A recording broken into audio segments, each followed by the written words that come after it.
So the first ever update is out for Hogwarts Legacy, but certain players are being forced to restart their entire game and actually lose save files. Now, it's unclear if this is because of the new update, but we'll be going over that in this video. Now, to bring you up to speed, the PlayStation 5 version has been pushed back by a few days, but of course we are still expecting that this week, as there will be an exclusive fix regarding trophies. But what does this update actually include, and is it that important? Well, let's simplify it. If you can leave a like, it helps a ton, but you can turn that into a dislike if you get to the end and did not enjoy the video. But we have loads to get through, so let's dive into it. So the developer's note says the following: this patch addresses overall gameplay performance and stability, as well as online connection improvements. Now, to clarify that online part a little more, they have fixed issues specifically with achievement data being properly pushed to the Wizarding World portal after it has been linked. Now, for gameplay, we have Owl, world events, and NPC/characters. Now, for NPCs, it's not about adding more things to make them more quote-unquote lively, so to say. It's just fixing strange things that they do. So for instance, I've experienced weird back and forth movements when an NPC is sitting down and you're near them. So that's one bug that has now been fixed, for example. Now, for the UI, we have the updated localization text for additional content items, and they added a build version to the first time EULA, and they have fixed the rare occurrence of mission descriptions not being displayed correctly. Now, for cinematics, we have the following. We have corrected VFX presentation of robe transformation.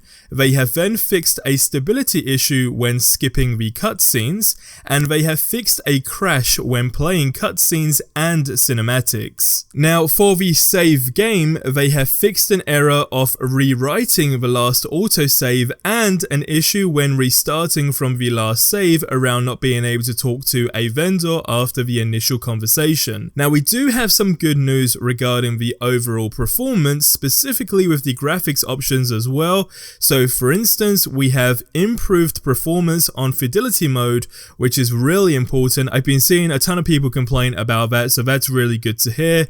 We have fixed a rare crash around hovering over the map, fixed an issue with wind causing distortion and stretching of world assets, fixed a rare occurrence with material swapping, fixed another rare crash with the map asset state, fixed another rare crash occurring with in-game world events, and then lastly fixed a memory leak with global lighting system.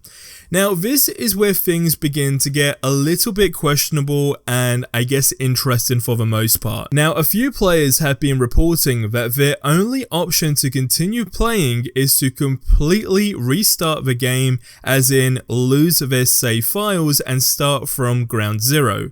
Now, this seems to not be because of the update, as it's happening to PlayStation 5 players, and of course that update hasn't officially rolled out yet.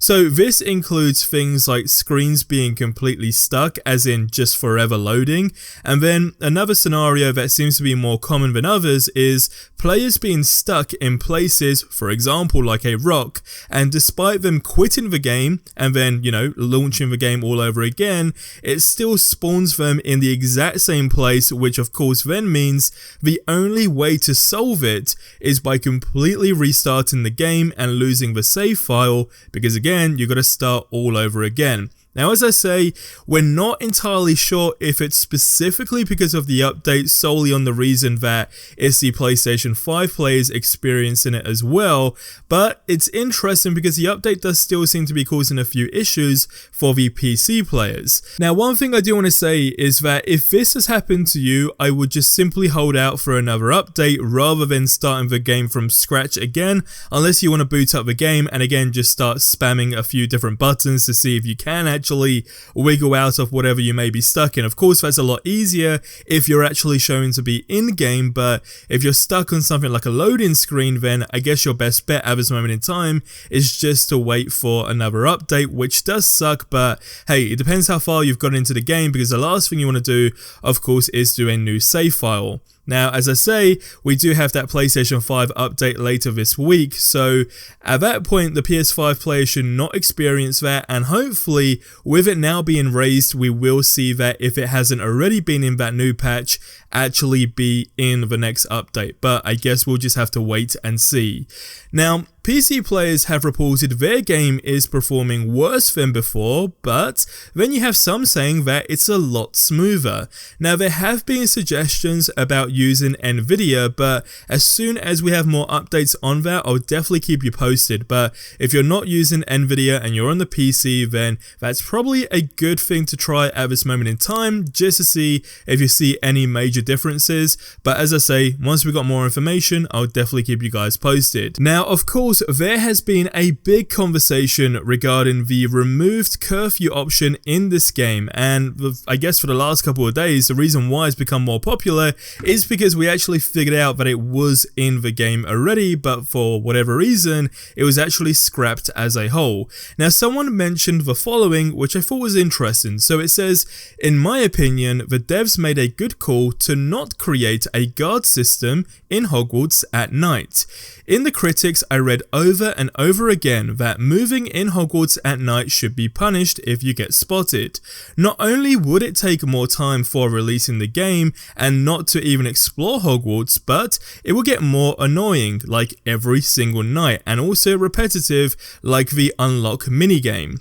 Now, a real RPG element. Now, I was thinking of the old Harry Potter games, and I simply did not like them at all. It is enough when they implement them in specific missions as opposed to the overall game as a whole.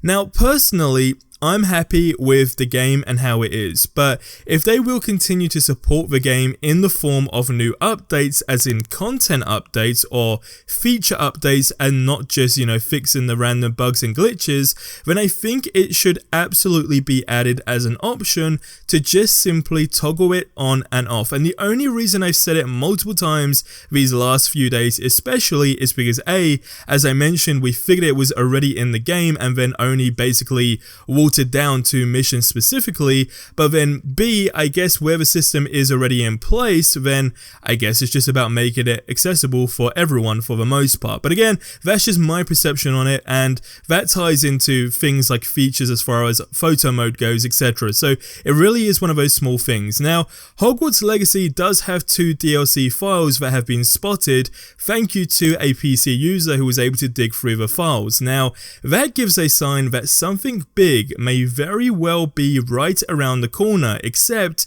it's left a lot of fans confused the way it's been positioned. So check out the video that you see on screen right now.